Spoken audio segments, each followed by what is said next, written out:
Shalom Ubracha, nous poursuivons avec la 4e et la dernière Mishnah du 8e Pérek, c'est un petit Pérek.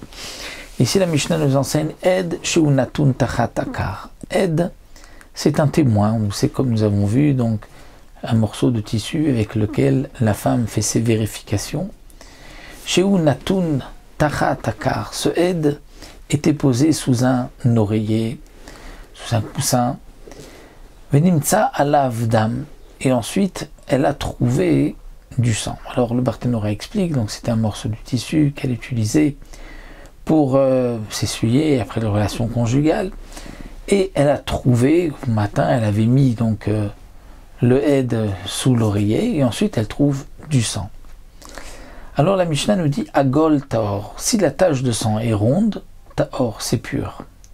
Parce qu'on considère que c'est du sang d'une puce qui s'est écrasée et qui donc a fait une tache de sang, mais une tache de sang ronde. Alors que si c'est machour, c'est-à-dire que si c'est long, c'est étendu, c'est étiré, là tamé, c'est tamé. Pourquoi? Parce que on considère qu'au moment où elle s'est essuyée, c'est avec donc le mouvement, que la tache de sang s'est étalée de cette manière. Donc c'est la preuve que ça provient bien d'elle.